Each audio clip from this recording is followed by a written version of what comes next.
Schalke harus mengucapkan perpisahan dengan Bundesliga. Alasannya, klub yang berjuluk The Royal Blues ini resmi terdegradasi dari kasta tertinggi sepak bola Jerman.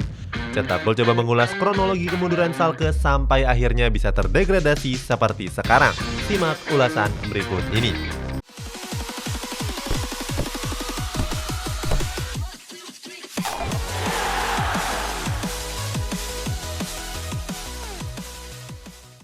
Pernah diperkuat pemain-pemain bintang. Sebelum situasi kritis dan terombang-ambing di papan bawah klasemen, Schalke merupakan klub ternama yang pernah diperkuat oleh pemain-pemain kelas dunia. Pemain-pemain tersebut sudah pindah dan mencapai karir terbaiknya bersama klub yang lain. Seperti halnya klub-klub Bundesliga pada umumnya, Schalke memang terkenal piawai mengembangkan potensi pemainnya. Pertama ada nama kiper legendaris Der Panzer yakni Manuel Neuer. Siapa sangka kalau kiper andalan Bayern Munchen ini merupakan pemain jebolan Akademi Schalke.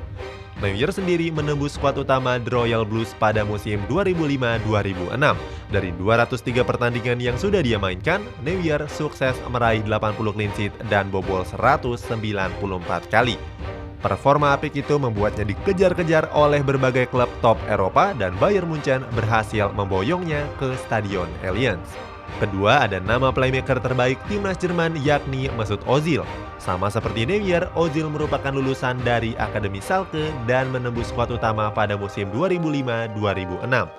Berseragam Schalke, Ozil memainkan 39 pertandingan dengan torehan 1 gol dan 5 assist. Penampilannya yang berkualitas membuat Ozil diboyong ke Werder Bremen sebelum akhirnya bersinar di Real Madrid dan Arsenal. Nggak cuma Neuer dan Ozil, Schalke juga menelurkan banyak pemain-pemain berbakat yang namanya sudah familiar di telinga publik sepak bola.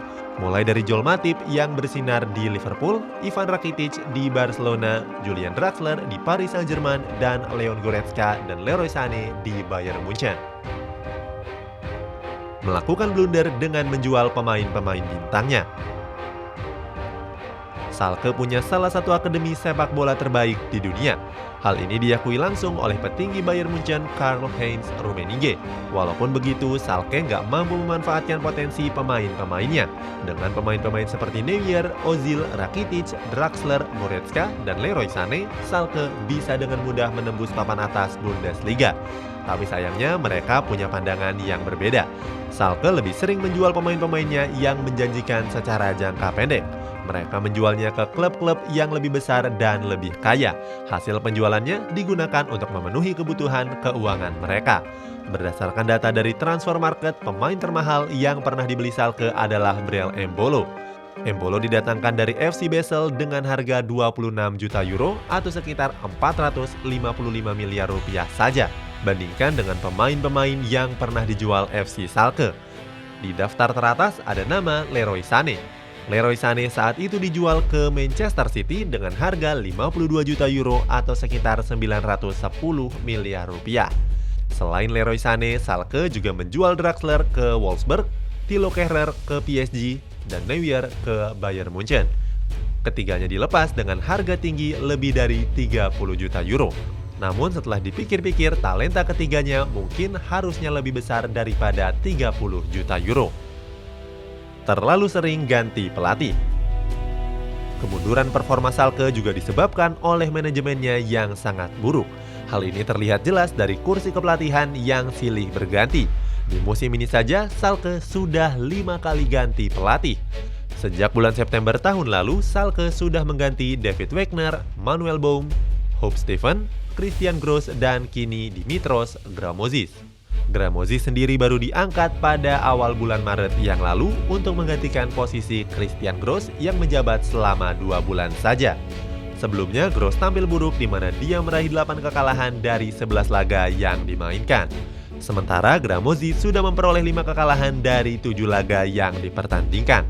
Kalau ditarik jauh ke belakang, pelatih Schalke memang selalu menuai hasil buruk dan silih berganti.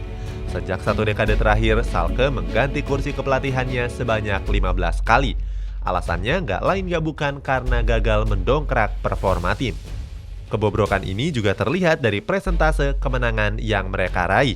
Sejak tahun 2011 yang lalu belum ada pelatih Schalke yang mencatatkan presentase kemenangan lebih dari 50%.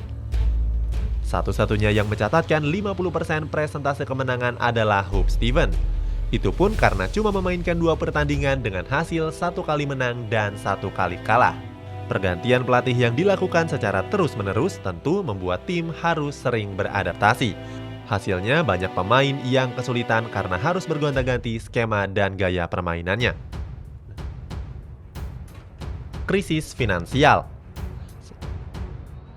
Salah satu blunder terbesar yang dilakukan Schalke adalah menjual pemain-pemain potensialnya.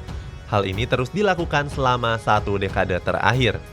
Berbeda dengan Borussia Dortmund yang suka jualan tapi juga jago mencari pemain bagus, Schalke gagal meregenerasi pemain-pemain bintangnya. Anehnya, walaupun sudah menjual pemain-pemainnya, Schalke masih saja dirundung krisis finansial. Diketahui Schalke menyimpan hutang sebesar 200 juta euro pada akhir musim 2018-2019 yang lalu. Hutang tersebut juga akan terus bertambah di setiap waktunya. Hasilnya, Schalke harus melakukan efisiensi keuangan dengan puasa beli pemain. Hal ini berujung dengan performa tim yang terus menurun. Selain mengalami penurunan performa, krisis finansial juga jadi akar banyaknya konflik di dalam klub. Schalke memecat direktur teknik mereka yakni Michael Reschke, padahal Reschke adalah sosok yang penuh pengalaman. Selain itu, Schalke juga menskorsing pemain-pemainnya seperti Nabil Bentaleb dan Amin Harit.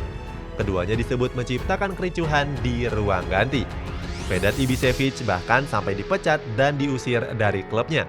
Alasannya, Ibišević terlibat perkelahian dengan asisten pelatih Naldo. Perkelahian tersebut bahkan terjadi pada sesi latihan. Selain itu, Schalke juga terancam bangkrut dengan menjual 100% sahamnya.